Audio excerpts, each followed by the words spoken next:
I could have swore I was live, y'all. I'm so hyped. I gotta play it again. I could have swore I was live on Facebook. Sorry, Facebook. Sorry, my YouTubers. Instagram, they're gonna get that one more time. Run that back. I just knew I was live. I do this in my sleep though. Taibu Muad'Dib. I wasn't late. I just wasn't live, y'all. Instagram, y'all getting the double up. Feel that funk, man. The song is called Cold. Imagine. Cold as a stranger from Pennsylvania, chilling in the W where they live famous, throwing up the frames, show them that I'm living. Already acting like I'm worth 20 billion. See, I'm shaking off these haters like snow from my boots. Champagne bottles, all white suits. I show up out of town in an all white deuce. I'm feeling like the shit cause it's all right too. Government scandal put the state on trial. The DAs and judges, they the criminals now. The whole judicial branch is a fucking cash cow, so they gon' have to take me out before I take them all down. This is Mad City. This is our town. If we in it for the penny, then we in it for a pound. Trolling online like you a bunch of gangsters. Meet us at the Coliseum, we'll entertain you. It's life with my feet up. Fuck some of you sneakers. I rule my own empire. Julius Caesar, here with Reason Third Dimension. That's the crew that I fuck with. Stop trying to hide. Let's do this in public. Yeah, you already know. You already know. I'm giving y'all some flavor. That's that song called Watch for the Album. Y'all waiting for the full main album to come back out. He changed his name. He's now the Don. Swag Don, baby. AKA Swagger. It's gonna be ugly when I put this thing together, man. Shout out to my man OB out there, out the way. We getting down. So tonight is Thinking Through Thursday. That's my man Latif Slim Reeks. Cameron on the wheels of steel. Do a song with your family. It's timeless. Do a song. All my brothers rap. I was into rap so much when I was in college. All my younger brothers rap. Rest in peace to Chase, man. He up there spitting the flow right now to folks in heaven. Probably entertaining them. That's what he did when he was down here, man. If you lost somebody, man, you love somebody, man, it is what it is, man. Shout out to you and your people, man. We'll see them on the other side. Taibu Muad'Dib right here, man, giving you that flavor that you like. It's Thinking Through Thursday. Yeah. This is when I pull in together how social justice has affected us as a people and how we date each other. No one really started talking about this, not Kevin Samuels, not Steve Harvey, because them brothers was just trying to get paid off of y'all, like the Europeans. See, I understand as a confirmed genius that until we have unity of thought and unity of purpose in our homes, we'll never have unity in the community. All right, we'll never be able to come against these Europeans and their power structure. Everybody that wanted to hop on here, get ready. I'm about to inbox you the link, the guest link to join the panel right now. It's crazy because I got to StreamYard, pay a little money for it. It's a much better experience. I got the fat mic. I know y'all hearing me, so it's amazing. It was tons of y'all watching before. Y'all some lazy followers. Y'all some lazy followers. I'm about to inbox a bunch of y'all the link, man. So here's what it is. You know what I'm saying? Let's go. Tap in now. Join me live. And the ones of y'all that's acting like I want to get it. I'm nah. Don't try to be my friend when this bag drop. You know what I'm saying?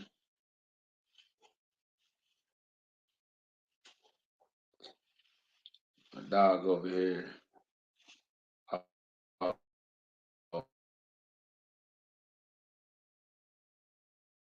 Stare to people. You get the link, man. Go ahead, tap the link, man. Do the dang. You know what it is. Taibu Muad'Dib right here. They like, man, he a terrible podcast. He looking all down. That's because I'm getting business taken care of. I'm getting things done. You already know what it is. Sarah Sosa, Lava Connect, coming y'all way, man. Y'all get this link. Y'all go ahead and jump on the Wheels of Steel with me. It's going down, my man Bo Weevil. The whole deal is schmack-a-lacking. Just want to be 100 with you. I'm gonna get deep tonight because it's a night for that, right? When you have an opportunity to do some things and it come to fruition, but then you held back by something from your past, it makes you want to help folks. You know what I'm saying? It makes you want folks to see what you see. And I don't want you young folks out there making mistakes that I made and having to deal with them down the line just because you claim you didn't know any better. So young folks, listen up.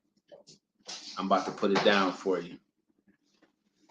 Shout out to Preston Corbin Thomas over there. I'm telling y'all, Instagram and Facebook, y'all almost dead anyway. As soon as the Valley TV show pop up, we going hard. So tap in while you can. Get over there. Join me on YouTube. Subscribe. You know what I'm saying? Get on deck with it. Subscribe and get on deck with it. Let's go. I'm all the way down with it. Appreciate everybody that jumped in there. Shout out to Cigar Sticks and Lipstick Stains out there. You know, y'all know who it is. Doing our thing. See if I can't get some of these bosses in here with me. Shout out to all my cousins, man. Nothing but love for y'all, man. Shout out to all my cousins and my people. You already know what it is. Got folks wanting to holler at me for training, coaching, the online coaching program. It's just so much stuff going on right now. It's Muad'Dib, like, man. Taibu Muad'Dib over everything. Is what it is. Thinking Through Thursday. Do I need to actually have a topic for Thinking Through Thursday? Nah, we're just gonna get deep. I'm trying to get deep with y'all tonight. I ain't gonna play no games. I know that a lot of you been thinking, oh, why you podcast so much? Cause we need a lot of help. We need a lot of help, man. We've been down for a while. We need a lot of help. I know I need a lot of help. I know you need a lot of help. We need a lot of help. So I got a podcast a lot. Let's have these conversations. What do you do though when your relationship don't go the way you want it to? What do you do when your relationship go ill? How do y'all respond to it? Let me know. Let me know. When you go through stuff, do you just fold or do you re-strategize and make it happen? When you going through something, what do you do? Y'all getting y'all links. Y'all go ahead and tap in and join the show. Y'all know what it is. What do you do though when it's time for you to be the one to go through something in your relationship? You see your friends go through it. You see your family members go through it. What do you do when it's your time to go through relationship issues? I want to know. So that's where it's at, man. Taibu Muad'Dib right here, man, putting it down. Gave a lot of y'all the link. So we're gonna cap it like that. I'm gonna plug this iPad up so I can continue to flourish. Nothing but love for y'all, man. I really appreciate y'all. I got a lot of folks. Shout out to all my new followers too.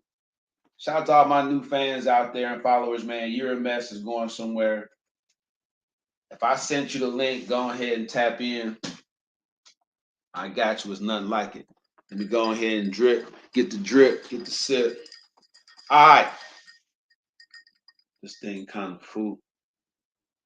All right. So now that y'all can hear me, I'm live and in living color, man. I got the whole mic set up, man. It's all good, man. I really want to know how y'all feel about how slavery and the slave mentality has affected us as a people, has affected the way that we date each other.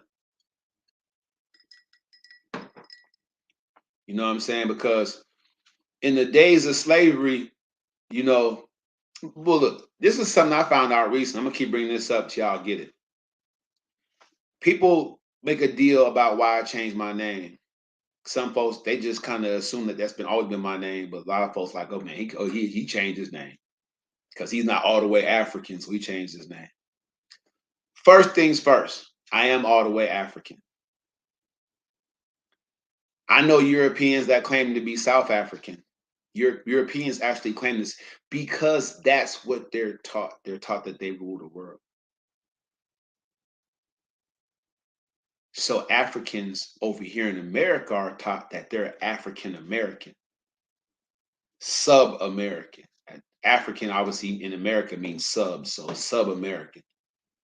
So they scream that, right? They yell that out there. No one wants to use the term Negro anymore. Plenty of y'all use the term NIGGA, but no, everybody's screaming African American. So, what's the real difference between Africans and African Americans? So, the African American has been disconnected mentally, physically, emotionally, and spiritually from their roots. The African isn't. But genetically, what's the difference? Zero. Zero. The difference between me and someone looks like me that was born in Zimbabwe and I'm from Pittsburgh, genetically, zero. Zip, zero, zero. So how then for come we have not unified? Y'all see behind me, it says Muad'Dib Global, right? Y'all see what it say right there. It's time. The conglomeration is here. The leadership is here. It's time for us to conglomerate as a people around the globe. Many of you don't know that when I put the book out, African Messiah versus Government Scum, that I put an X on my back and that I shortened my life by about 30 years. The Europeans don't want an African Messiah to deliver them from mental slavery. So I'm going to start tonight. I'm thinking through Thursday. I'm going to start with myself, though. When I was mentally a slave, I had sex with women that I thought were attractive and had children with them. My intention was to be with that person and our child. But if that person didn't want to be with me, I had no problem moving around. My commitment to this woman wasn't a marital commitment, even though I had been married before. When I had children, I wasn't involved in a marital commitment, level of commitment. So, I'm not listening to you, cousin Fred. You supposed to be on the panel. I'm just kidding. I got enough cousins to fill my panel up, y'all. I want all Cousins Day. Shemaya, Kels, Herc. I want all y'all on here.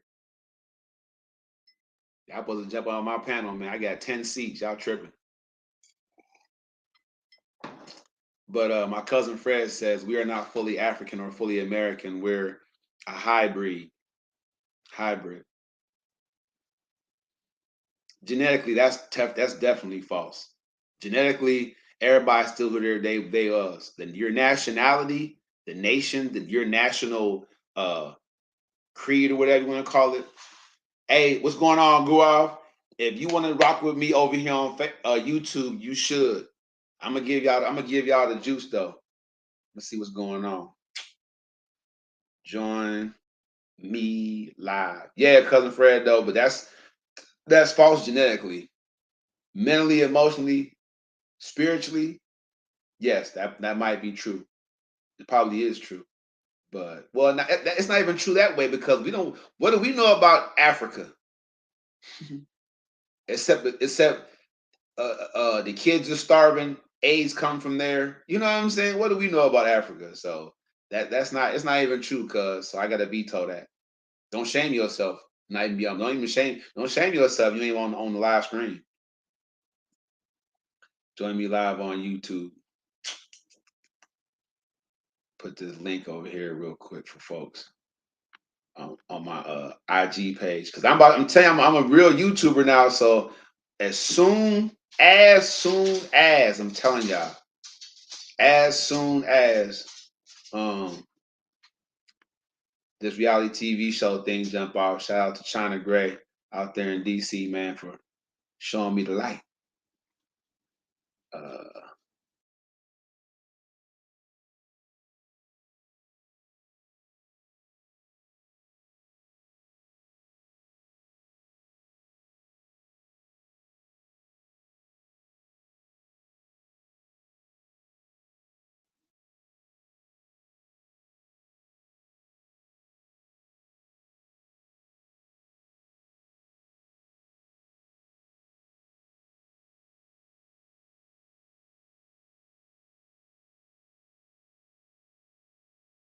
the ROM down, so it's acting funny with me because I don't have room for these broadcasts. So it might act a little funny. We're gonna try to get through the show. Where was I at? Yes. So having children outside of wedlock is what slaves do. Look, y'all don't want to hear that, but I'm saying it. Slaves have children outside of wedlock, people. Slaves. Yes, slaves. Me, you, and you, and you. Slaves do that, right? No real commitment to the woman or the child, man. Slaves do. That's what slavery was. Just breeding. Y'all, if you have a child with a woman and y'all not married already, y'all bet y'all like livestock out here. Slave mentality. If my dad had never left my mom when I was 10 and then stayed gone with that little back and forth routine when I was 13 and talked to me in my adolescent years, when I was going through puberty and coming of age as a man and said, son, I married your mother and we had you. That's how it's done. That's how I would have did it. It's just that simple, people. It's just that simple. It is. My dad ran the streets, barely at home. When he came home, he wasn't a very nice person, you know, nonchalant, you know, but he was my dad. I'm the junior, so, what was I to do? When he left, it was like I became a pariah. You know what I'm saying?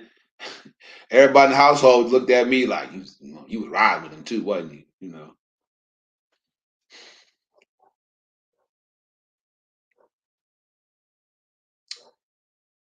If you have in this country, I don't know about other countries, in this country, if you have a child outside of wedlock, it's because you're a slave.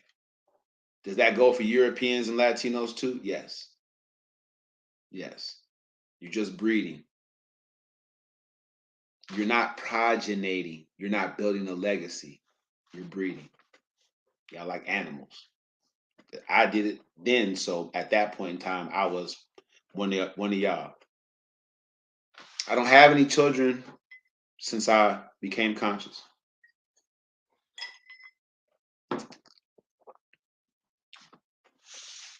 I love the children that I have. I want to be in their lives more and more and more.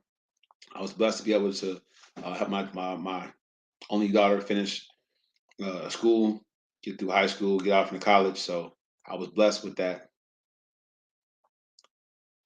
So I come to a situation where I develop an online coaching program. If y'all haven't seen the little movie, when I clear the ROM off this, I'll show it on the share screen because I'm paying for it. Might as well start using it. But the point I'm trying to make is I built myself up to a point where international markets was calling me. They wanted me to come overseas and do something. And because I breeded like a slave and allowed myself to run up a debt that I hadn't paid off yet, the State Department said you're incarcerated to this country until you pay this debt off.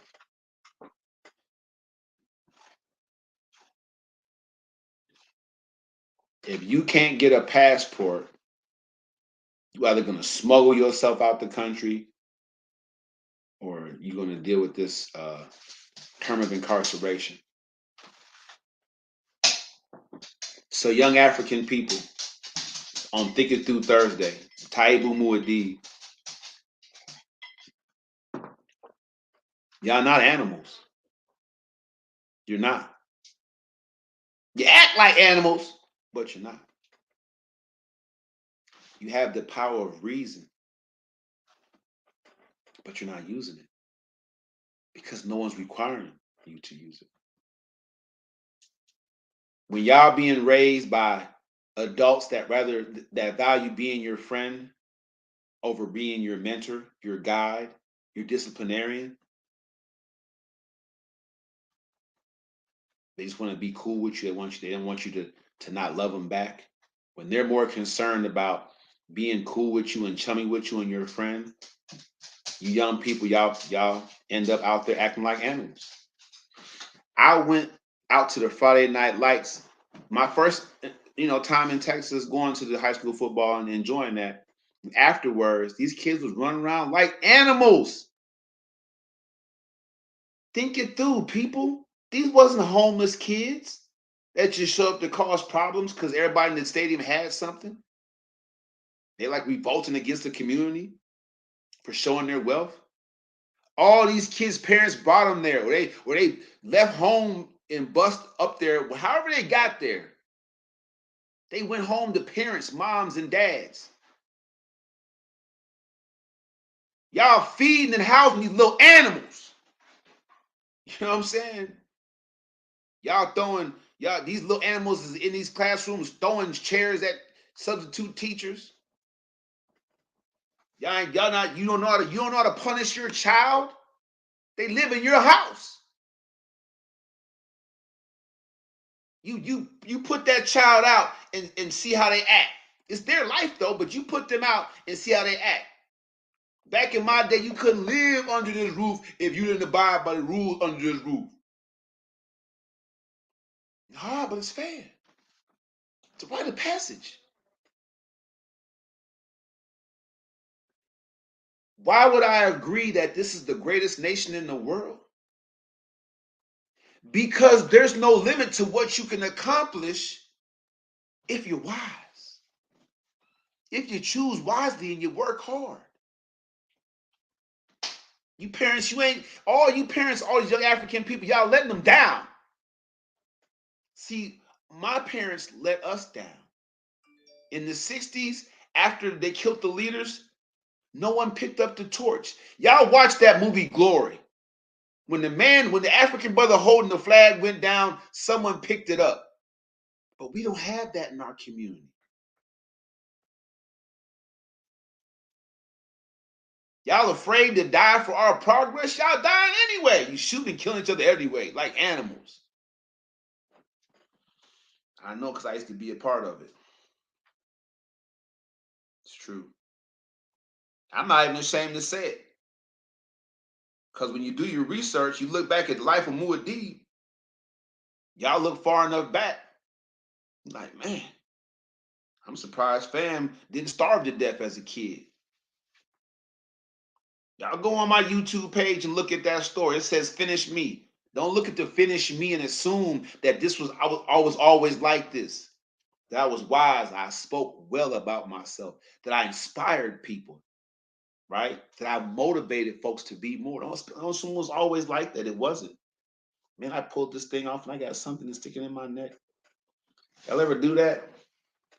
Have you pull the tag off, but the thing is still stuck back? That thing is poking the mess out of my neck. I can hear my high school teammates like, "Fool, you ain't got no neck. You ain't never had no neck." This could be true, but I don't want this thing poking me though. It's ridiculous. This will have you let folks shop for you.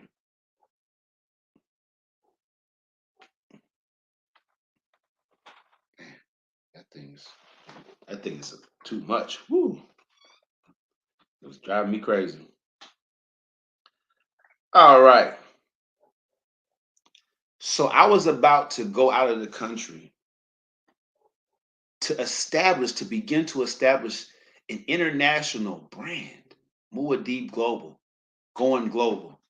And the State Department said, nah, you belong to us, boy.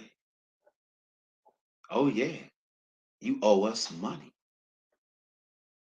You ain't going nowhere. Yeah. Instead of picking up my passport, I picked up a denial letter that says you have to be at zero balance with your child support. Zero. Not 1 cent above before you apply.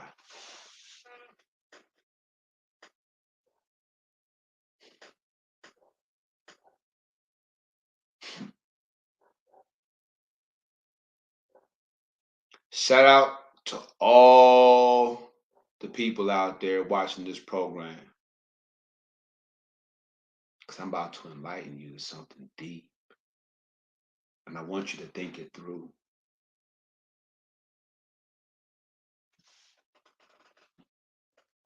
I want you to think it through. Are we going to allow our young people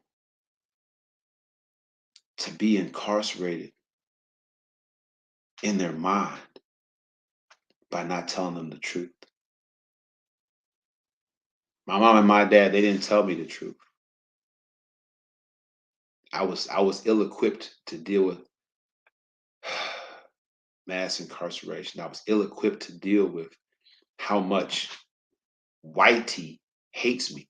I was ill-equipped.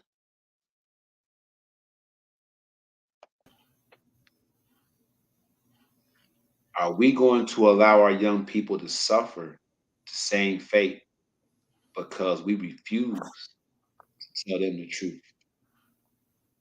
Because we refuse to afford them with what they need. On Thinking Through Thursday, I'm just posing this to y'all. It might not be a popular thing to say, but if you watching this podcast and you know your child, your teen, your pre-adolescent child's out of control, don't blame that child. Don't blame the teachers at school. Don't own that thing. Own it. Please own it. Give that child a chance. Take one for the team. Don't people, when we see our African youth out there doing wild stuff, you know, like fighting is the thing to do. How can fighting each other be the thing to do when we have a larger fight facing us every day? How can fighting each other be the thing that, even in our homes and our relationships,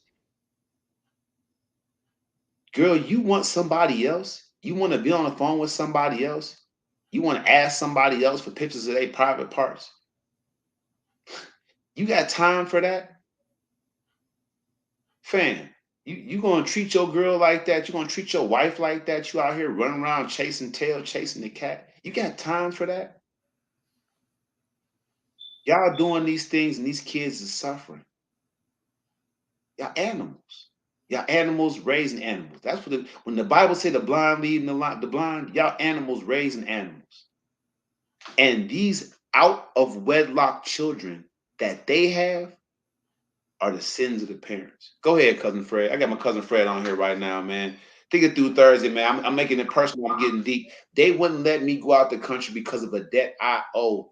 I was unprepared to know how deep incarceration was for me. Not the incarceration of my physical body, but in my mind.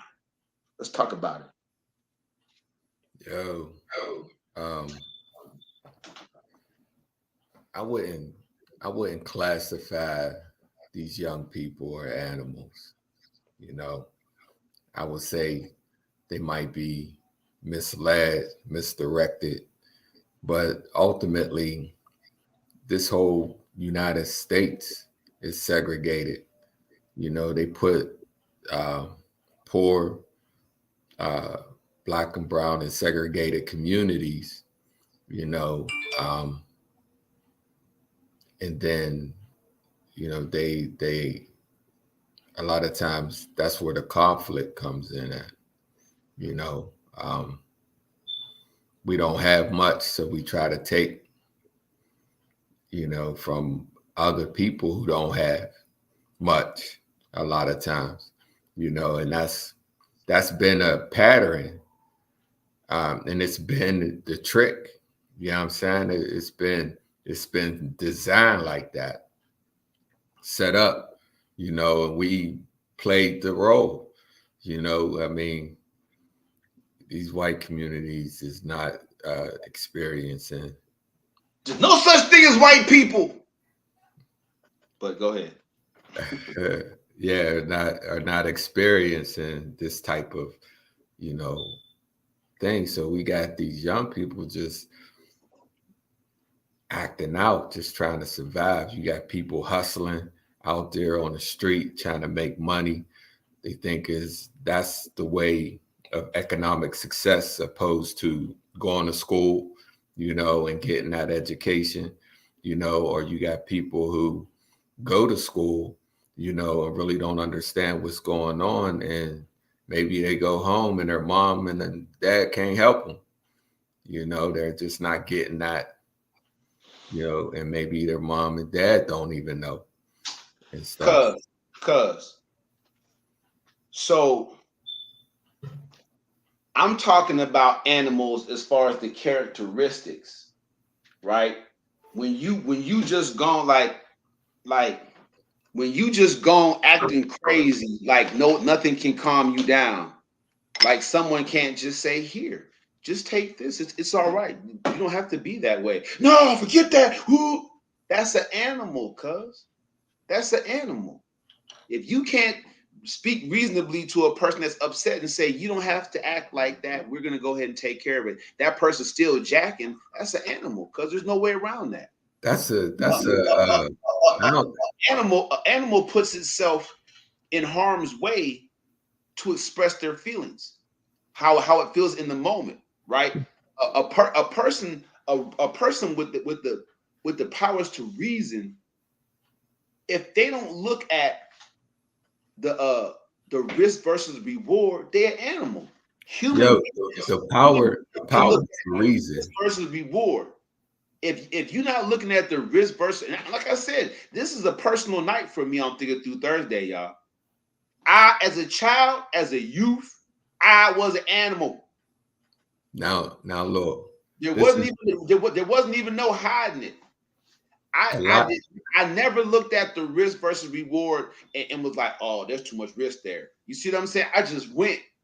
Upset me. Cause I of, just went. You cause know what of, I'm saying? It took for me to become conscious, right? It took for me to realize that, and I'm gonna tell you this right now, cousin Fred.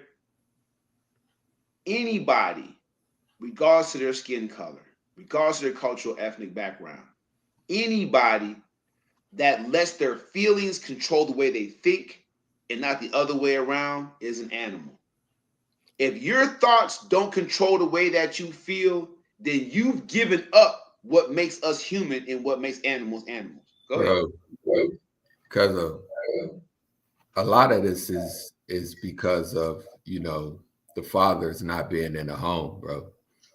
Period. You know, and this is what I'm saying, because when you're raised by an emotional creature, and when I say emotional creature, I'm talking about the female species who are very emotional. That stuff is transferred onto the male child. So what he's learning is how to react, and not to think logically. You know, you got fathers and men that, you know, was taught. Men need to be taught how to be a man. And if you don't got that example, if you don't got that teacher, you're not going to learn. A woman cannot teach a man how to be a man. Were You you know, married before you had your children? what's that? Were you married before you had your children? I had a 2-year old that I was in his life, and that was and then I got married. Like, I mean, I was in a relationship, so I got married when my son was 2. To the mother of your son, or The mother and my son. and you have children, so the rest of your children were born in wedlock. Right. Yep. Is that how your son is now a grown man? Is he has a child? I believe you're a grandfather. He has a child. Is he married? He's not married, and he does have a child. And we see her, which is every weekend, you know. But again, you don't gotta teach a woman how to be a woman, you know. In essence, they can grow up nurturing and what women do, but a man need to be taught.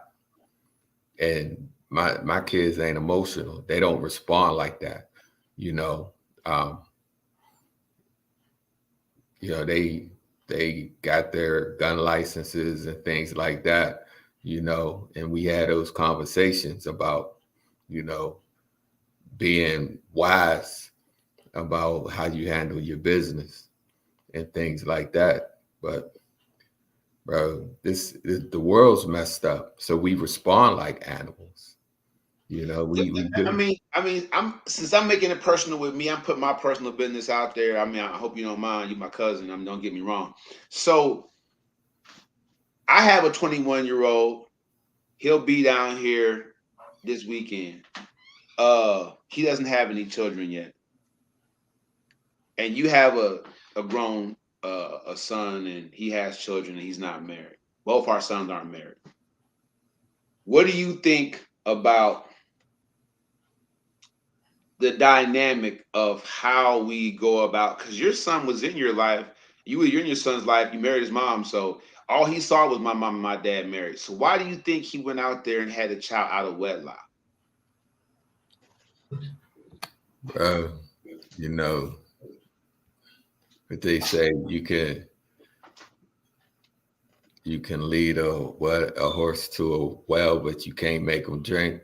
You know, my son, you know, this is my theory, you know, because of course we took our children to church. They was brought up in the church, you know, and my theory is that they have to work real hard to be negative.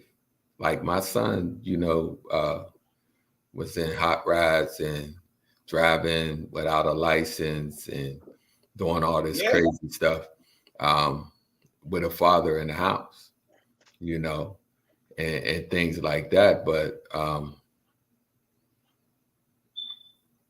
it's like he had to try real hard. He's just not that dude, like naturally. Okay, so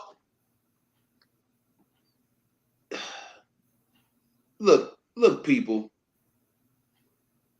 If we aren't raising our children not to perform like breeding cattle in the streets, if we aren't raising our children not to be lured into the glamour and glitz of wrongdoing in the streets, how do we ever really end up in a situation where we can compete with other cultures and subcultures in North America?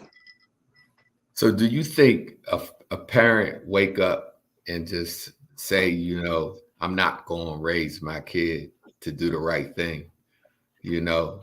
And that's the thing. No, no, that wasn't what I was saying at all, cuz man, you know I love you to death, cuz you know you're spitting this my uncle, man. You know that wasn't. Let me be more specific. And I want y'all to get this. Once you were married, stable to the mother of your child, did you and she, say, look, we want to do the best we can by our children. My dad wasn't in my life. Was your dad? I don't know, was your wife's dad in her life? I don't know. So without there being a man in our lives as a father figure, like for real, our dad putting it down to us, maybe we should do some research and read some books on this parenting thing. So did y'all initially educate yourselves on like how to do that? Like did y'all get a higher education? Did y'all like put yourself like parenting school? Like Well, you know, when we had when, you know, having a newborn and stuff like that, well, my wife read like numerous books, crazy, you know, just having a newborn and just knowing um, how to care for a child and things like that. So she was into all that. Um, I I might have glanced at a few, but I didn't take it all in like that.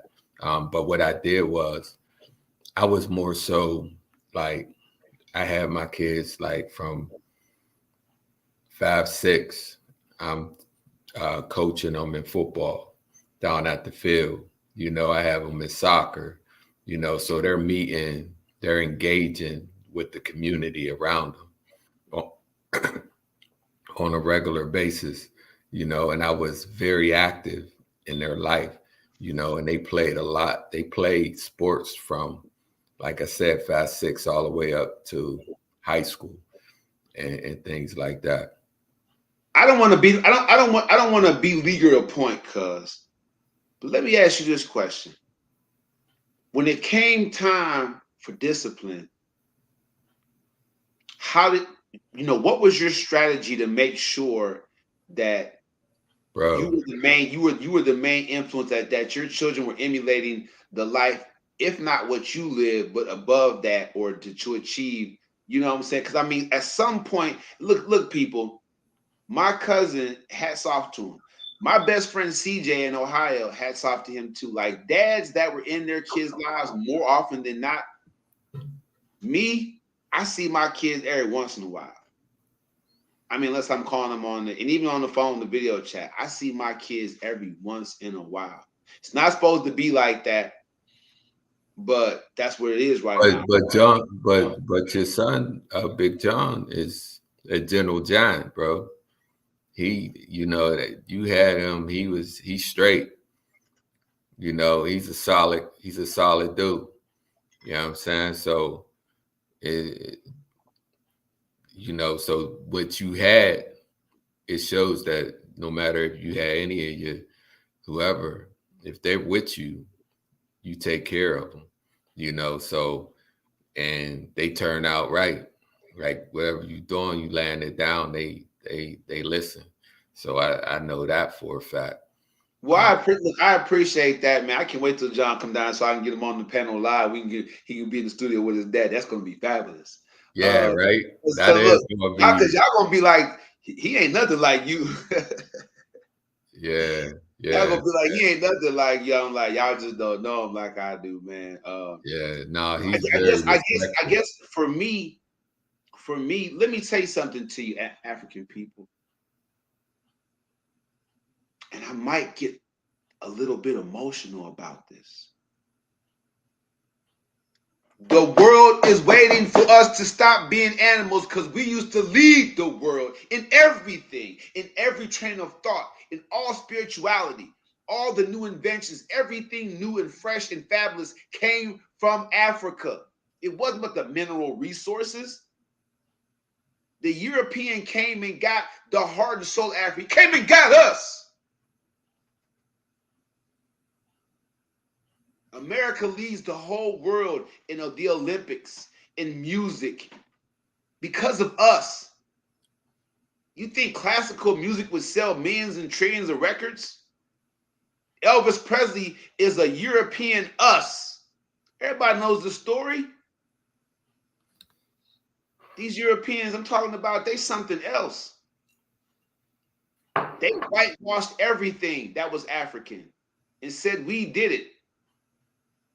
There are statues of African saints. I had to find this out in my 40s on a family Zoom. Never heard of a black saint. I used to play St. Peter, St. Peter, St. Peter, St. Paul, St. Paul, St. Paul. You have to keep saying it. If you mess up, you out. Uh, Not one African was ever named in that game. What they stole from us was control over our own. Take it back! On Thinking Through Thursday, take back control, African people. Stop making excuses for why you're not disciplining your children mentally, why you're not opening up the world to them mentally. Take them to Africa. Stop going to Jamaica and the Bahamas like y'all doing some. I'm on Facebook. I'm in the Bahamas. I'm in Puerto Rico. So take them over to the motherland. Give our people, give our youth something to connect to. Stop getting high. Stop getting drunk.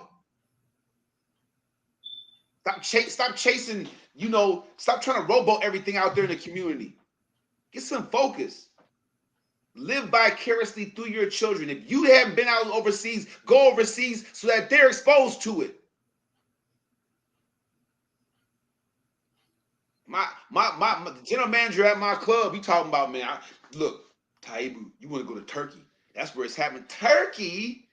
Now, if I watch movies, American-made movies, Turkey, I don't want to go to Turkey. They found Bin Laden hiding in a hole in Turkey. America is only showing African people just the dirt in the grime. He went online and showed me a Turkish city. I want to go there right now. Got to pay my child support off first. But I'm just saying, African people, the European knows that the heart and soul of that continent wasn't the oil, wasn't the diamonds. It was us. The people that built the pyramids, the people that started written language. And that's true. That's true. The slave trade, you know, when the cotton gin came through, it went from 700,000 to 4 million. It was more than the railroad. The economic impact was more than the railroad plus some other stuff. Y'all think America got embassies all over the world for a reason? Let me tell you something. It wasn't like we was just stupid or dumb brutes that we went for the woo-woo. Them Europeans had all the power. They had all the gun power. They could have brought Asians over here. They could have brought the Latinos. They could have went down to Mexico and continued to raid. They could have had Mexican, all kind of Latino slaves. They knew that for what they wanted, they needed the tip top human being for what they was trying to establish. It's not a marvel to them that we are the tops in all sports. It's not a marvel to them at all. Shout out to Deion Sanders, what he's doing. You know what I'm saying? Trying to bring all that back to our community. If all the African players walked out right now and Deion Sanders started his own football league up, that'd be it. Would nobody watch them Europeans play? They wouldn't. If LeBron James said, man, look, power to the people. Y'all come over and play for LeBron James League. The European fans wouldn't go watch them Europeans. Sure, the NBA NFL try to replace them with Europe, but they wouldn't go watch anybody else. They want to see us. It's always been that way. Yeah, you gotta know your value. Go ahead, talk to me. You know, cuz get it off your chest. This is we I guess we got about a good 9-10 more minutes. Get it off your chest. I mean, I'm letting it known. I'm incarcerated in this country because I was born into a slave mentality. I'm a half a century old already.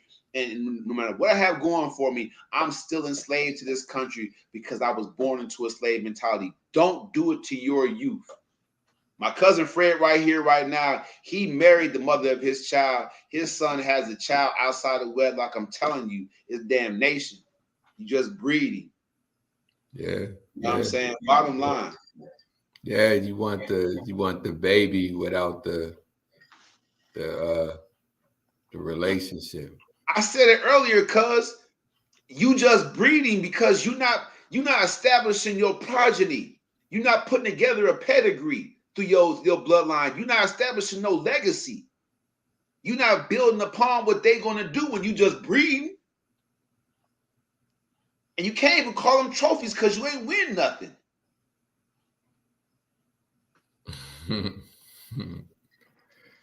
Yeah, I think it's a lot of just knowing your value, man. Okay. So you said my little cousin was joyriding and stuff like that. What was your? I mean, I'm gonna be honest with y'all. My cousin don't know this. My best friend didn't know this. I'm gonna help all you African fathers out there right now. Your children spread out or all in your home, they have to know that you love them. I'm gonna say this on air, even though I want other kids to know. But I always told John, and y'all heard my cousin just said about him. I always told him, I said, John, I don't love anybody in this world as much as I love you. I used to always tell him that without fail.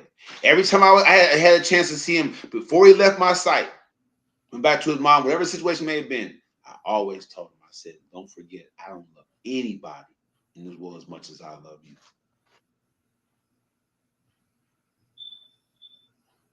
So Yeah, y'all, that's you fathers out there, y'all got to tell y'all children that.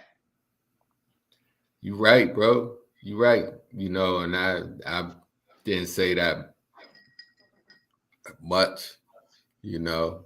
Um, maybe because how I was brought up, you know, I took to the streets myself coming up, you know, and doing things. And you know, I did like as far as discipline, man, I did what my mom's did to me, you know, get the belt, you know, at that time. It was discipline, it was correction, it wasn't abuse.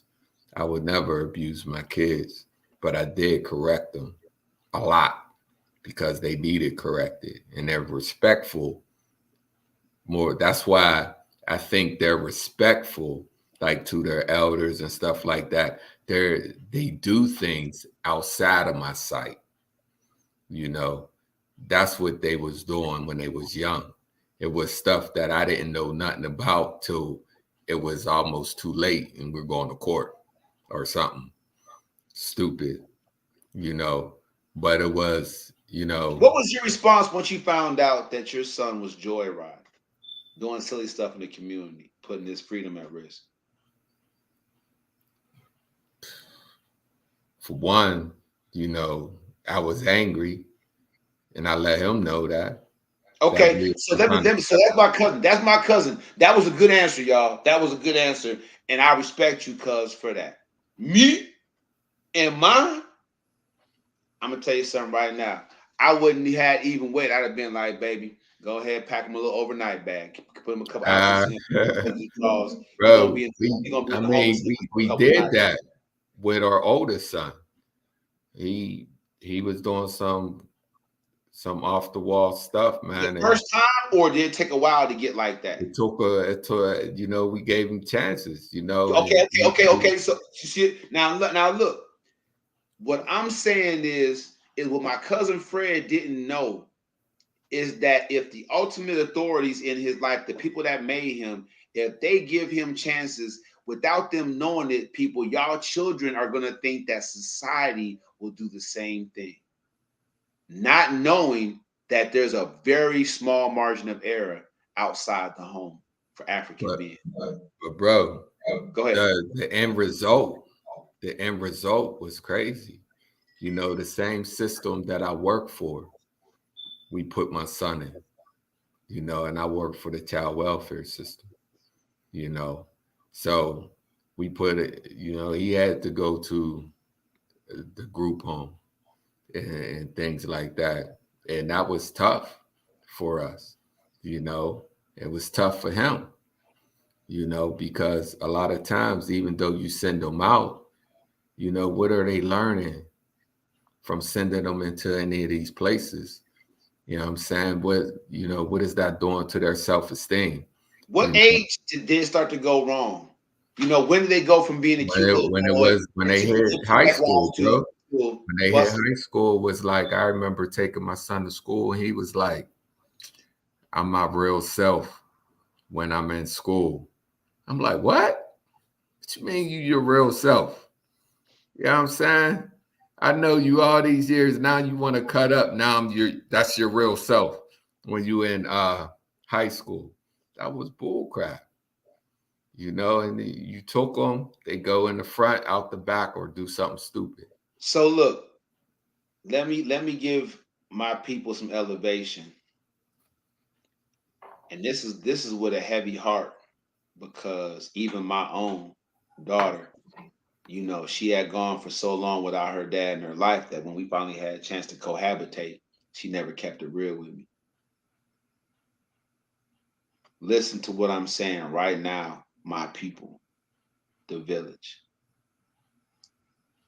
Our youth are the brightest and the best in the world.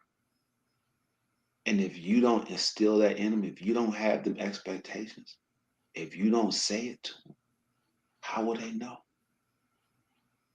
Our young people started civilization.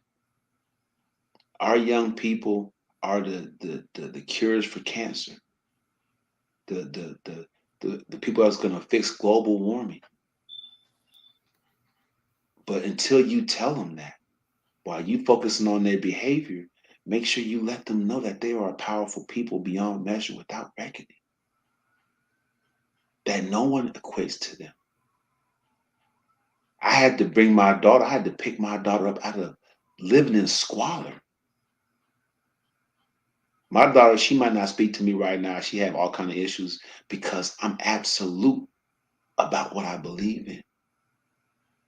But she's living up to my standards. She's the first person in her mom's side of the family to go straight from high school straight into a major university. And I hope she embraces that.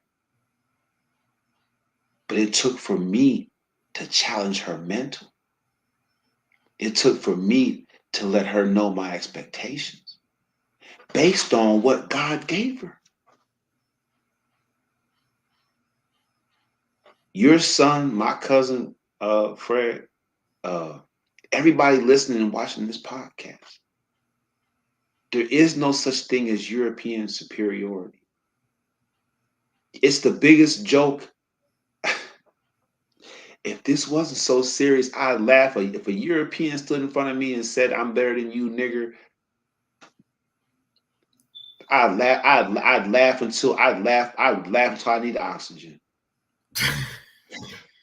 It's just not scientifically correct. It's just not scientifically correct. My genes are stronger than yours. If I have a child with your daughter, that child's gonna look more like me than like you, sir. If I had children and you had children, our children went to school together, my child's gonna outperform your child in every area, every study.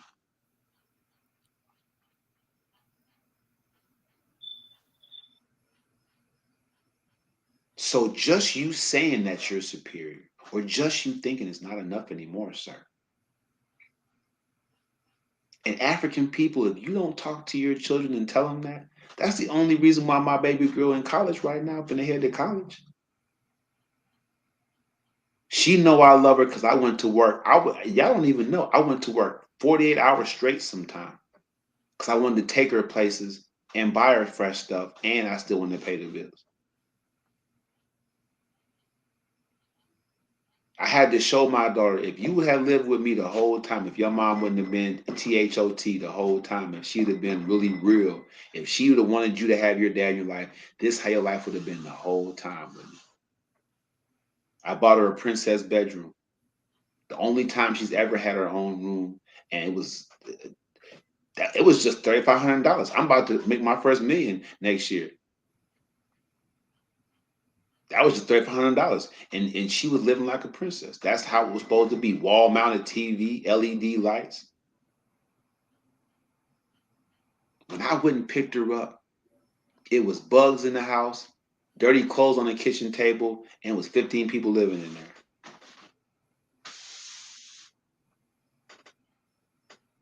I'm telling you right now, we have to give our children a chance. We have to infuse in them, you're better than that.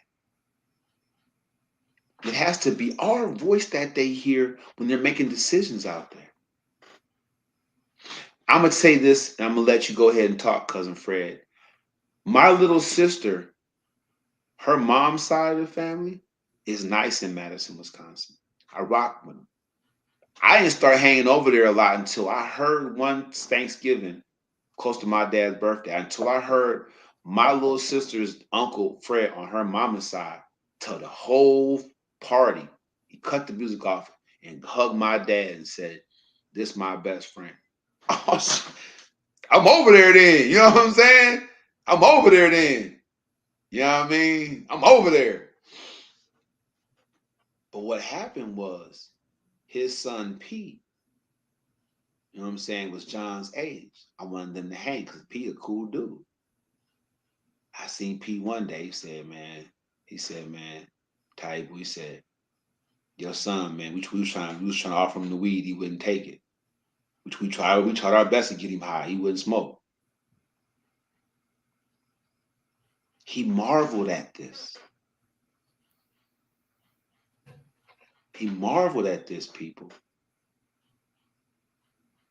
He didn't understand what expectations were. Now I got nothing but love for Fred and my and his Nisa and all of them.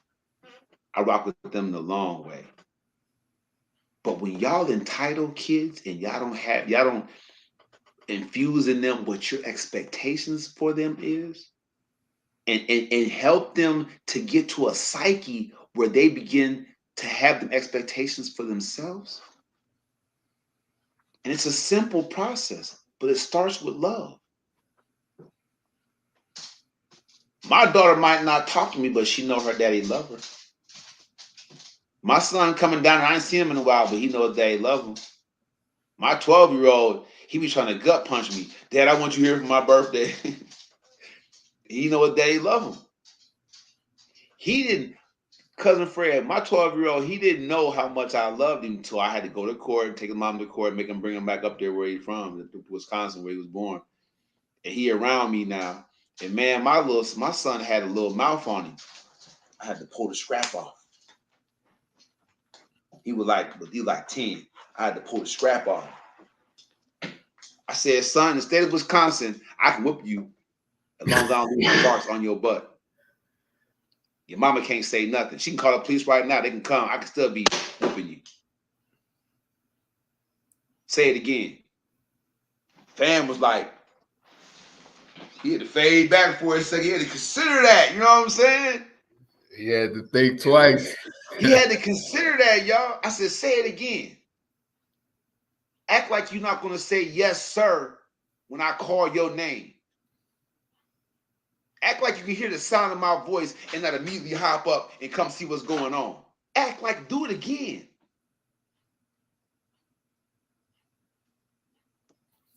In my hand. Yeah, do it again. Yo, see, back in my heyday, I broke belts, bro. I'm telling you. I remember one of my kids, he was like, he sat at the table, man, and he is like, man, Dad, man, them beatings don't be hurting. Why did he say that? He just got it because he said that. You know, see, that and everybody. That's the perfect example, cuz, of what I'm saying about our youth. Did y'all hear that? Our youth are so smart. He got in my cousin's head and got him acting like an animal instead of my cousin saying, hold on. Okay. But it's something that you want around here. It's something you eating good. Let me break this down to 2 slices of bread with some peanut butter in it and some water for each meal. How about that be the beat? You see what I'm saying, people? He came at my cuz, you know what I'm saying? But now he controlling the action off of one word. He says something that got to my cousin doesn't act instead of my cousin falling back like, hold on. He was playing with my masculinity. If the beatings, no more beatings. I know what you like. See, parents, I know what the kids like. I'm dealing with somebody right now that continues to put snacks and treats in the pantry for her sons, even though they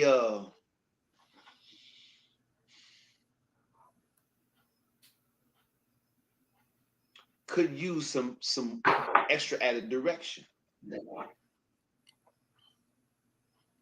Okay, I'm just gonna put it like that. And so what I'm saying is you parents, y'all feeding and clothing and housing them and letting them watch TV. Man, I'm telling you something right now, cuz man, I wasn't raised like that. I wasn't raised to where a kid had it comfortable at home. Comfortable. What they gonna do? I'm gonna break you down to about 1,700 calories a day and see how you talk then. While we all sitting here Nah. eating a 3-course meal, you got carrot sticks and prune juice. Them your options. Say it again. Yo, And see, so we have to go ahead. no, that's right, man. So we was raised a certain way. You know, I remember getting out the tub, man, getting an extension cord, bro. I never used an extension cord on any of my kids. I definitely didn't like it being used on me. You know what I'm saying? But mom's was going in, you know, you cut up, but it's like I was respectful. I mean, I don't consider none of that abuse. I considered it as correction because there's something I did, you know, and whether it deserves that level of correction, you know, which was high level, you know what I'm saying? That was like extreme level. But, you know, I know that, you know, I love my mom there to this day, you know, and I respected my elders coming up as a youth, even though I was out there thugging, doing my own thing. You know, I'm not going to disrespect no elders or anything like that. Um, and I think that's the same mentality that my kids took. They got corrected, they got disciplined for their behavior. I went to the school and snatched my son up for cutting up in class, embarrassed him. You know what I'm saying? Because he needed that, because he was acting a fool. Let me He ask you a question. would be acting a fool. Let me ask you a question. When you got to the school, did he cut up in front of you? Heck no. Okay, He okay, didn't. okay. First time he didn't. No, no, Look, hold on. Stop right there. My son used to do the same thing as like a second and third grader. He used to get mad at teachers and he used to tear the classroom up. They would remove the students.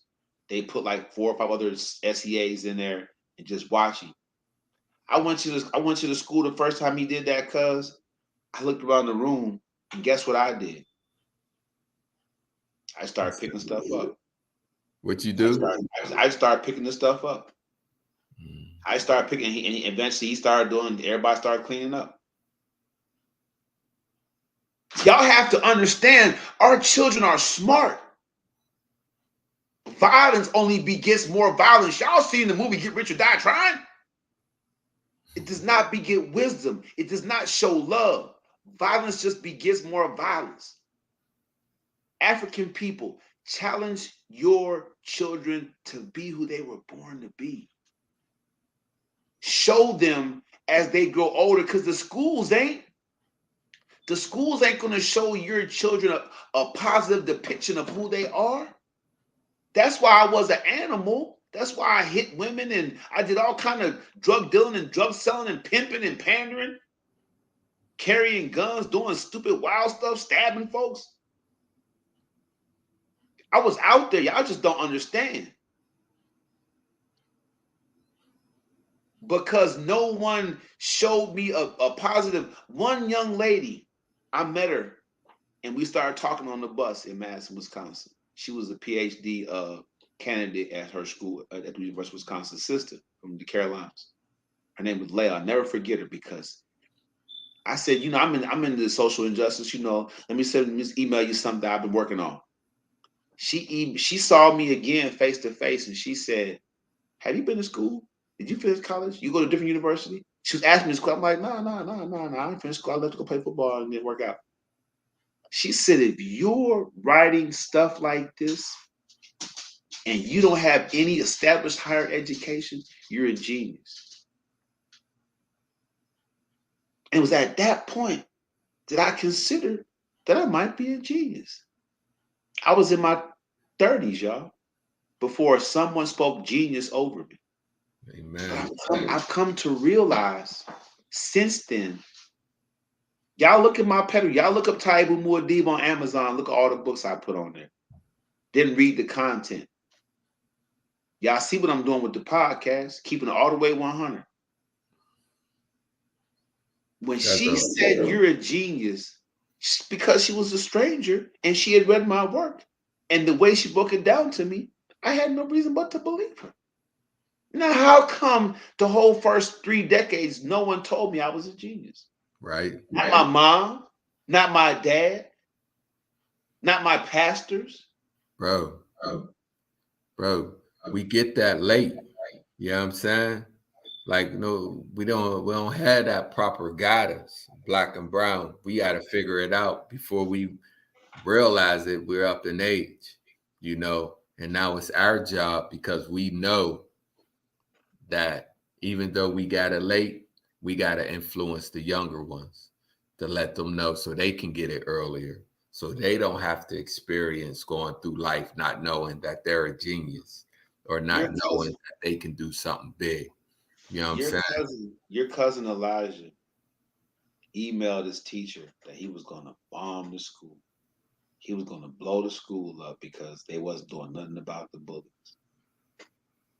That's what my 12-year-old did, y'all. He did what? He emailed the school and told them he was going to bomb the school because they wasn't doing nothing about the bullies. Mm. How did that play out? I cussed his mom out. Did he get expelled? Nah, he was like 11 at the time. I mean, you know, bullying is a huge issue, obviously nationwide. You know, it wasn't the right thing to do, so he got referred to an outside case, like juvenile court. You know what I'm saying? Because it was a threat to cause bodily harm and all that. But at the end of the day, you know what I'm saying? They realized that he just didn't have no filter. But guess what I did? I cussed his mom out. Something I rarely do, but I had to do it. And I told her flat out. I said, "You mean to tell me that?" Because she was like, he doesn't talk about his personal issues. I said, "What? This is my only baby mama to only have one child. This is our child." I said, "Huh?" I said, "So you mean to tell me that our son can't come home and tell you something and assume that you'll solve that problem? Or Mm. that you at least call his dad and his dad wouldn't?" I told her she was a terrible mom. I told her she better never let that happen again. And then I said, put him on the phone. I told him, I said, son, whether you see me on a daily basis or not, and whatever you think about me, whatever, I'm fine with that. But I'm serious about what I'm going to say to you next. Don't ever do nothing like that again without talking to me first and letting me have a chance to handle that. If somebody's messing with you, trust me, tell them flat out. I'm going to tell my dad, and you do not want my dad to show up. I don't care what kid it is, how big they are. Tell it to your teachers. If anybody puts their hands on you, because I don't put my hands on you. If anybody acts like they're gonna put their hands on you, say, "Whoop, hold on. Let me say one thing. I'm going to tell my dad, and you do not want my dad to show up. They might not let me into school, but that kid has to come out to school at some point." That's when I meet that kid and the parent. I said, son, you owe it to me to give me a chance. If you say somebody's messing with you, you owe it to me to give me a chance to take care of that. If I don't, you ain't got to worry about it. But what have you lost? You back to your own devices. What have you gained Yeah, if I bro. do show up? No, you right on. You spot on, man. There was a number of times I had to go up to the bus stop and tell a kid, like, hey, this is my son. You don't touch him, don't even say nothing to him. Period. This is my son. You know, just let him know, like, he got backup, bro. You're just not gonna do whatever you want. And I had to let him know. But I yeah, just I just I just got into it with my 9-year old's mom because My 9-year-old, he the only brown child I have because she light skinned. His face got all these scratches on it. I'm like, man, I gotta go to Wisconsin, man. It's crazy. Don't nobody supposed to be putting their hands on my child, and son, you know this. She blamed it on him. My baby mama killed me blaming it on him. But I gotta go up there, walk around the schools for a while and the neighborhood for a while, and I don't know. Like don't nobody put their hands. She said my son bullying her 4 or 5-year-old. He 9, 10, like bullying it. I'm like, she like he a little terror. Well, give him to his dad then. You know what I'm saying? What are we arguing about? He's the only Right. child in that household that doesn't belong there because you and everybody else know his dad's a big deal.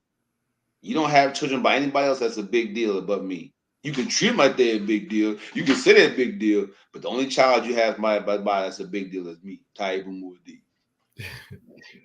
That's just a fact. I mean, hey, that's solving this. That's a solution to the problem. You Nah, know, when the my father kids' ain't mom around. don't want to let my kids go because they be all over me, fam. But that'd be too easy. They don't want to.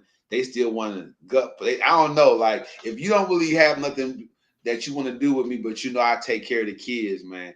Shoot me my kids, man. Uh, yeah. I want to say this before we close up, man. I'm gonna just tell you. You can be on here all night because you got good conversations tonight. You got me going at night. I got Uh, I got a little bit more of this bottle to kill, so yeah. So, everybody been like, "What's in the glass?" Like everyone's my brother. What's in the glass? Libation, uh, libations in the glass. right. You know what What I'm you saying? say? My You got my some. show, my show is my happy hour. How about that? You Don't got nobody gotta Gatorade. love You got Taibu Muadi Gatorade in because he that love glass. himself. You got Gatorade in that glass, bro. Don't nobody gotta love Taibu Muadi because he love himself. How about that? Well, here's the deal. You know, I always wanted my father in my life. You know, more than anything. You know, a stepfather could not take the place of my father in no Rest way. in peace, Uncle You Fred, know, I Uncle wanted Bubby. my father there. I remember threatening my stepdad, like you said, you know, I'll get my father. You know, my father. Yeah, I'm saying you don't want no work, you know. But you know, them was like air threats, you know what I'm saying? Because I ain't had the air of my father. But I wanted that. Um, so for me, I didn't take much from my stepdad because I wanted my father there. Um, so I really learned how to be a father when I gave my life to Christ at 21, you know, and I modeled my the way I raised my kids off my relationship with Christ. And that's been since I was 21, you know. But yeah, and anybody say that's what I tell them, man. That's where I learned how to be a father through the Bible and things like that. Let me tell you something, cuz if you look and look, if everybody out there go to the Ramp Church in Fort Worth, Texas on Facebook, my church, I've been blessed to go to some dynamic churches with some dynamic preaching, Holy Ghost filled churches. If y'all ain't tapped in and tuned in to the Ramp, it's the craziest thing ever. Like the life of Muad'Dib, but how God keep me filled with that food because He continues to guide me to uh, church homes where He lives, where I can cry and shout and speak in tongues and lay out on the floor. All they're gonna do is cover me with the sheet. Uh, Gonna cover me with the sheet and walk on by. You know yeah, what I mean? Let me yeah. tell y'all something. The Ramp Church is probably top 3 of the most entertaining, fun-loving, real, spirit-filled churches I ever been to, man. And that's a shout out to, to the Greater Grace Temple in Springfield, Ohio, where I first caught the Holy Ghost as evidence of speaking in tongues. That's a shout out to Mass and Pentecostal Assembly, where I was baptized in Jesus' name. I'm talking about, that's a shout out to Shallow Community Missionary Baptist Church in Homewood in Pittsburgh, Pennsylvania, man, where I went to church when I went to high school, and they kept me spirit fed in the men's choir. I'm talking about, that's real rap, cuz I really believe that the Bible says God is love. So if you fathers out there and giving your kids love, Satan, he got love for them. He gonna holler at them. I'm telling Oh y'all. man, I'm I telling you. I remember I remember beating my kid, man, and then praying with him afterwards and reading the Bible to him. It broke my heart, you know. But I would read the Bible and I would read scripture to let him know, like, you know, um, spare the rod, spoil the child, and explain to them what that means. You know, why this is necessary, why this is important. You know, because I love you, and I don't want to see you go down the negative path. You know, and stuff like that. It wasn't like I was out here trying to, you know, and I never beat them like when I'm mad.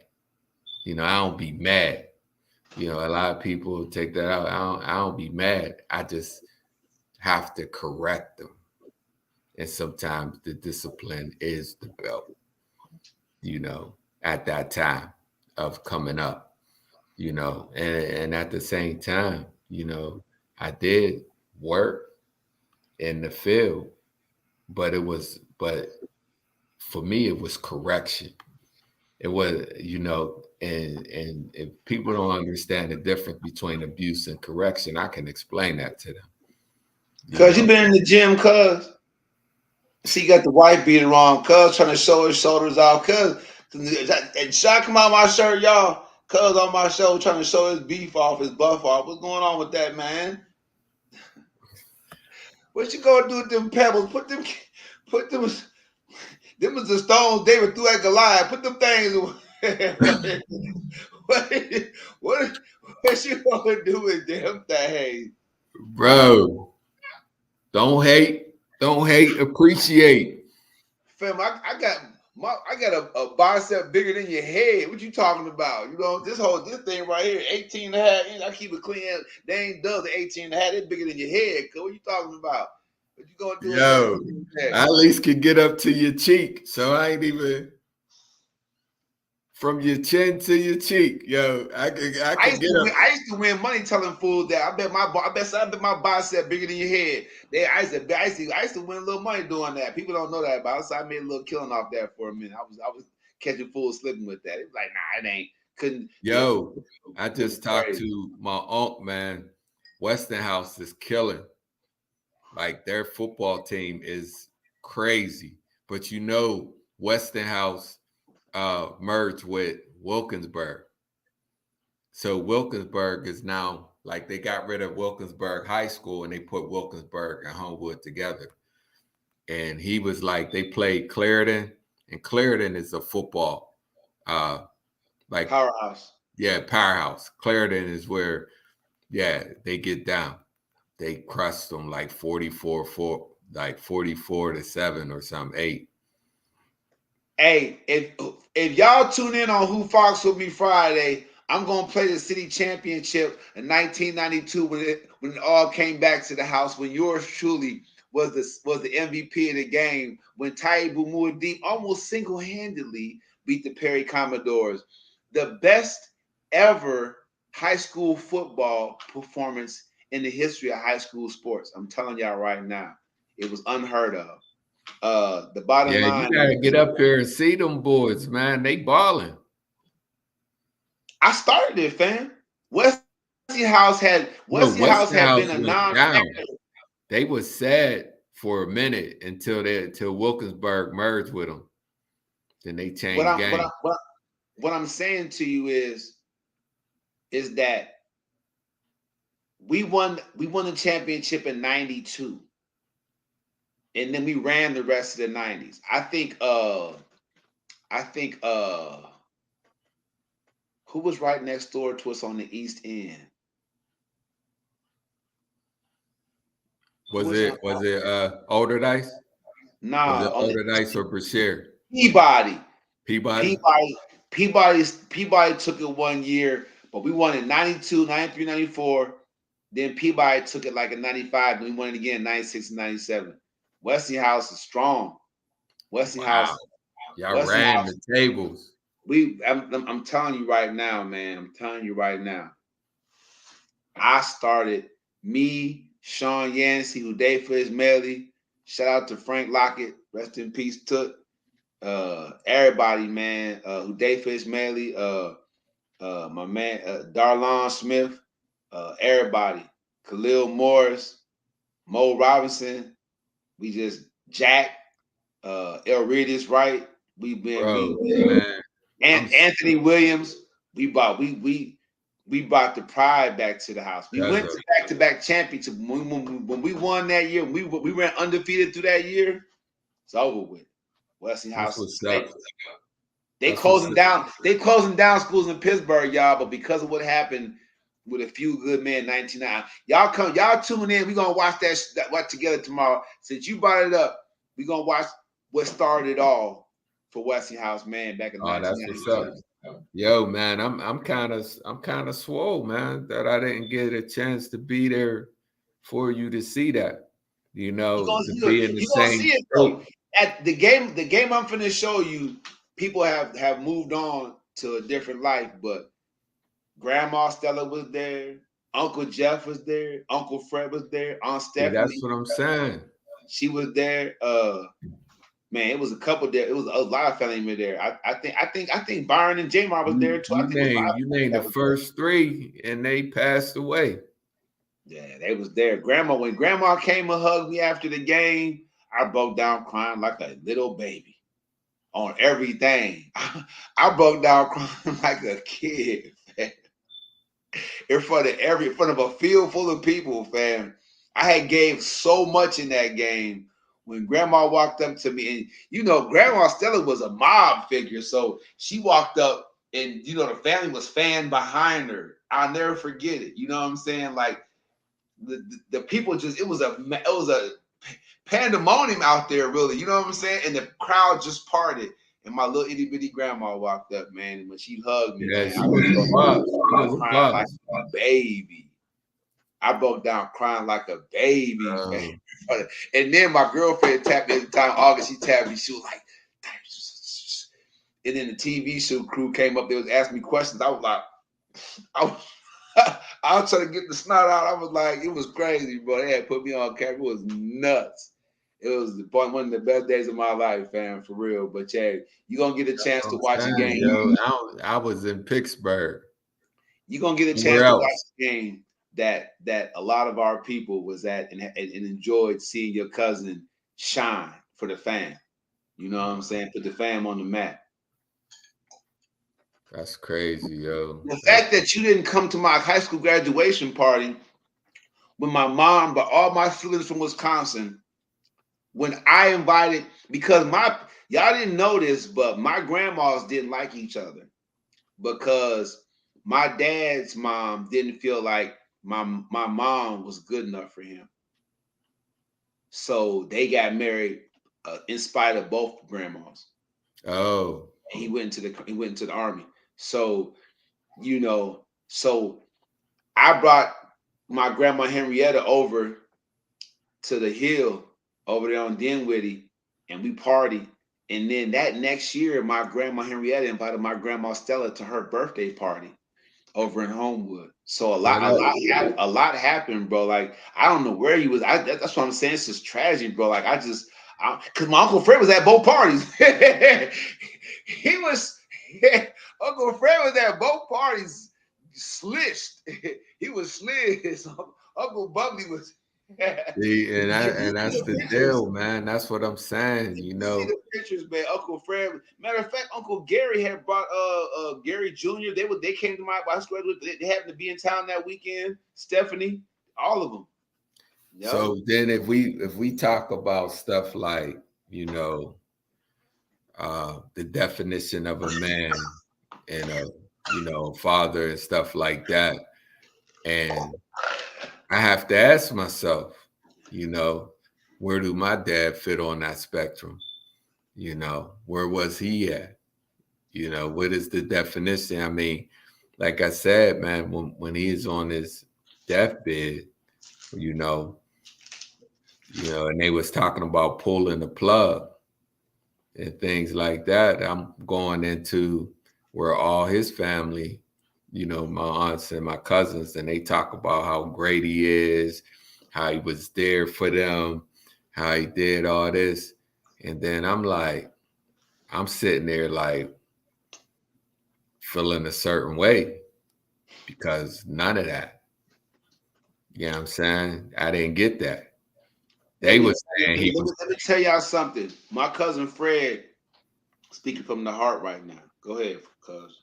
yeah. So they initially was saying, yeah, that, you know, he was great. Uncle Fred did this. He was, you know what I'm saying? And I'm sitting there and I'm thinking like, man, why wasn't he what happened? Like, why didn't I get none of that greatness? You know what I'm saying? So it was hard for me. It was real difficult, you know, and they're talking about pulling the plug and the idea that I could never get it. You know, even as an adult, I still wanted it, you know. But I didn't know I wanted it until he was on his deathbed. And I didn't know if he was capable of giving it to me. You know, like, was he built to give me that? If y'all haven't seen the movie Above the Rim, I came home from college one time. I was at Indiana State at the time. I was hanging with Uncle Jeff most of the time. I was staying at Grandma Stella's house.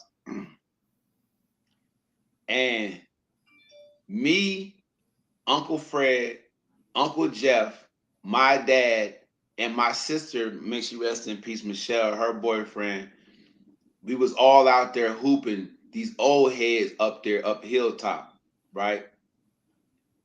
And it's like, if y'all ain't seen old heads, you know, because Shinley was considered a basketball school in Pittsburgh. So all these old heads up there, I'm talking about in stonewashed jean and penny loafers. Ah, Ball ain't got no grip out there trying to hoop us to death. And I'm shooting the rock around, but they leaving it on me. I'm in the best condition of my life, arguably. I was out there doing everything. They didn't know there was a college athlete on the court.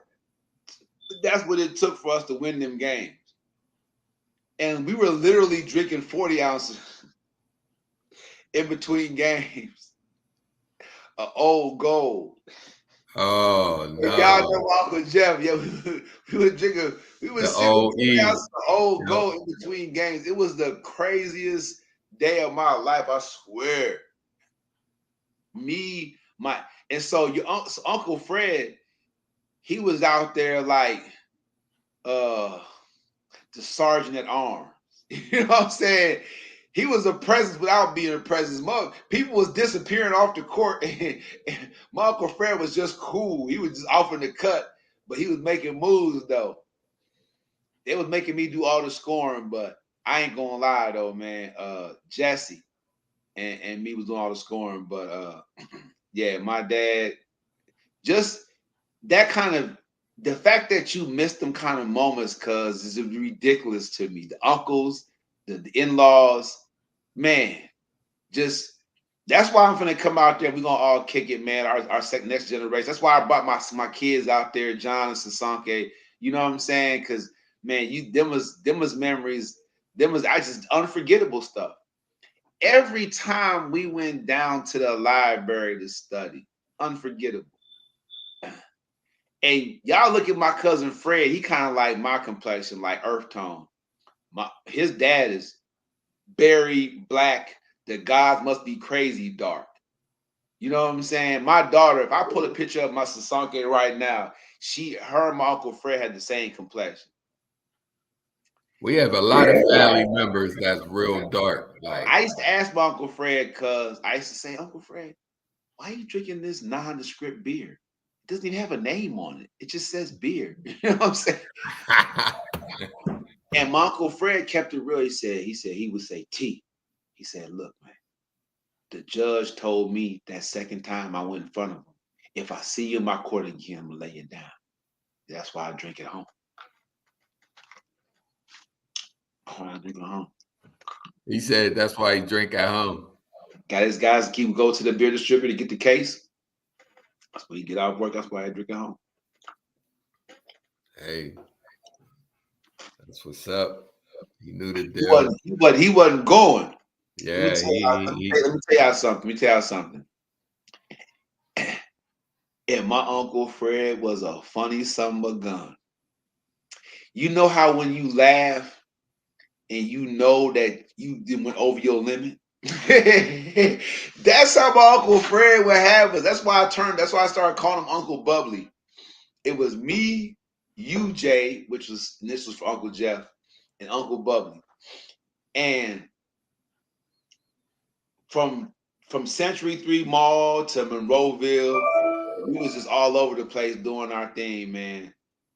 And I don't know, my Uncle Fred, man, he was just a really big deal, man, in my life, man. I just can't say enough about the guy. Like I said, when I went over his crib and he had that Goodwill Employee of the Year, nobody I know except for my Uncle Fred had an Employee of the Year plaque. To this day, I know people that's making 100,000s and 6 figures and 7 figures right now in Dallas. But I never met anybody that had an Employee of the Year on their wall. I just interviewed today for Goodwill. Yep. For they got this. Your dad was in. You should tell him. I'm Fred's son. He was Employee of the Year. You tell him, fam. That's pedigree. That's progeny right there. That's legacy. Tell him. This was I forgot all about that. This was 1995. They gave him that award. 95 or 96. They gave him that award. They know it. That's crazy. It had to have been there because that's why I was at Indiana State. Tell him. You said it was Employee of the Year in 95 or 96. Y'all gave it to Fred. So your name is Smith. His name is Wright. Fred Wright. Yeah. Your name is Smith. Yep. Tell him that's my day. Y'all gave him Employee of the Year.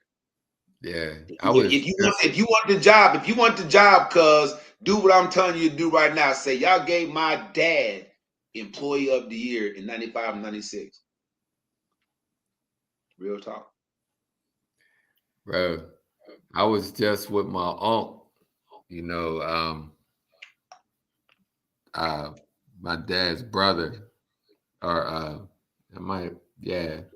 from his dad's side. So that's like his name was Freddie as well. And I was getting a haircut because he got his own barbershop. Okay. And he was telling me mad stories about my grandpa, bro. And you saying Uncle Bubbly, is wild. My grandpa is wild, bro. It's crazy. These stories he was saying, was like the same mentality. Like, I heard this, like, my dad was in the Army, and he was discharged. Uncle Fred was discharged as an Army sergeant, but he was into explosives because he told me one day, he said, T, this when I knew he loved me. That's when I knew I had made it with my Uncle Fred. He said, man, if anybody mess with you, just come holler at me. Don't say nothing to him. We're gonna blow the whole block up. He said, I learned explosive in the army. We're gonna blow the whole block up. We can get rid of Yeah. him. And that's why he was That's when discharged. I knew I made him. That's why I knew I made him, Uncle Fred. No, they said that's why he was discharged, because he blew up something he shouldn't have. You know what I'm saying? And they said the army messed him up a little bit. Like, he'll do that stuff. Like, Wasn't nothing wrong with Unc. The only thing that's wrong with real Unc, tough. the only thing wrong with Unc was that he had a bleeding heart, man, because y'all didn't have a relationship. I see it now. That's why he drank. He drank because he couldn't deal with the fact that he didn't really know how to bring y'all back full circle. I never knew why he drank. He showed me pictures of his kids over in Germany and all that stuff like that. I never knew why he drank. But to hear you talk now tonight, I'm thinking through Thursday, I realized that he drank because he didn't know how to bring that, you know what I'm Yeah, saying? That because I relationship was back. over Grandma Stella's, and every time I see him, he be apologizing. I love Like, Grandma Stella. I can't believe that they knew about you and didn't tell me. I would live there. I lived there for almost a year, bro. yeah, he'll be I can't believe apologizing, they didn't tell me. I sorry had a cousin damn near my age and didn't tell me. That's ridiculous. and stuff. So, and I used to tell him it was cool. It was cool. It was cool. Really, it wasn't, but it was cool. Like, when I was a teenager, man, and I told you this, that he gave me his car. I didn't have no license, but he was apologetic. Like, you want to drive? Like, all right. There's some Yo, random stuff right now. But this Tootsie Roll Pop been sitting on. I got this at the game. They was throwing out candy. Everybody stole my candy because I was filming. But this Tootsie Roll Pop, I've been holding on to it. It's uh, Tootsie yo, Pop, boy. my Candy, computer's maybe dying, so candy. I'm It's about, random. I had to bust it out like, yo, cuz of my huh? computer's dying, so we going in this, you know what I'm saying? Computer going down. And I don't want it to Shout out to cut your off. lovely wife, man, your beautiful kids, and your daughter, man, out there in the what's it called it, man. Shout out to the whole 412. I'm gonna drop down, man. I'm gonna come out there and holler at you, man. Mr. Crib, you and Byron, y'all be making me homesick for real. I'm gonna come out there and rock with you. Hold on, hold on, hold on, hold on, hold on, man. Hold on.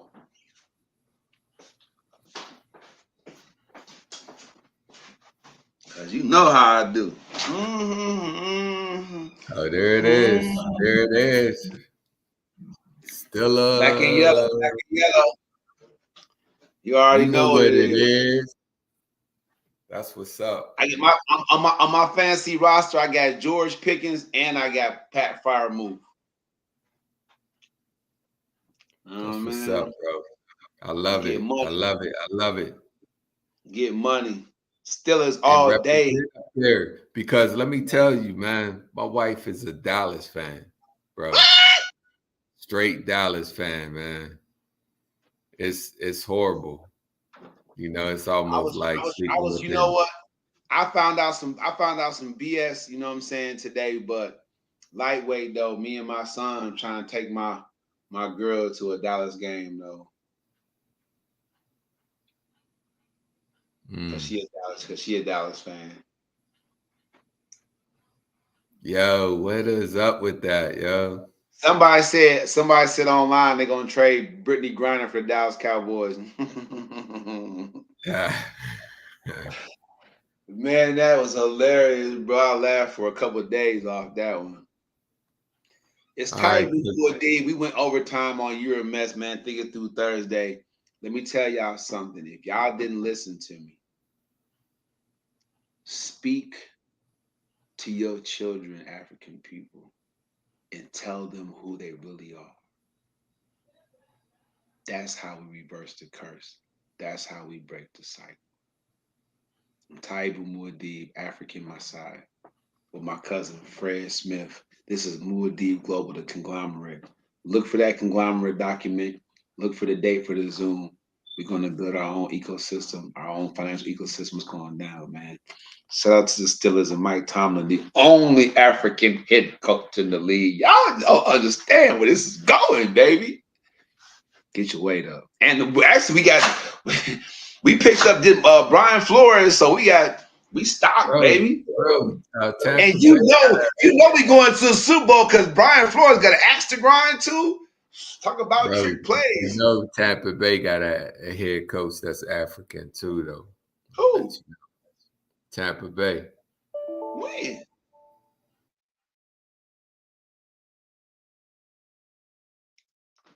I'm gonna have to look that up for y'all.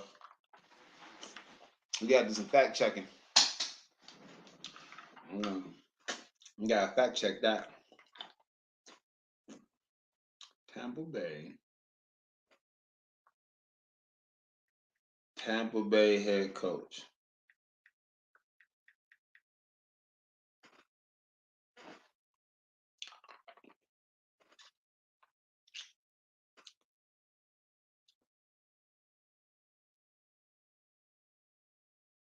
Todd Bowles. This Tampa Bay head coach, y'all.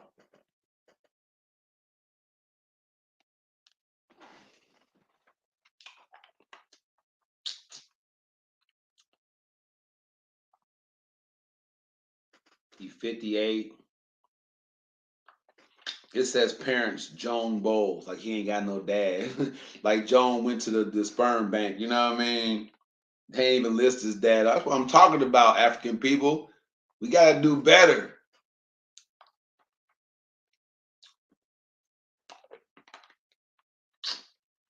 Todd Bowles not really sure what to expect week one.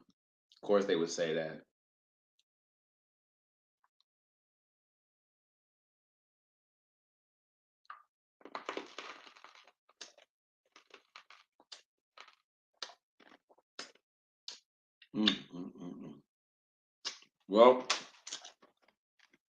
Well, you know what it is. Now that I'm fine to the Tootsie Rolls and the Tootsie Pop, I'm gonna go ahead and sign off. This has been your mess. Wow. Todd Bowles. I don't know what he's gonna do at Tampa Bay. But if you got Tom Brady, this is a chance to get his own ring.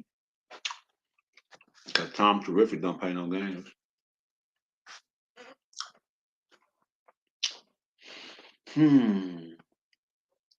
Hold on.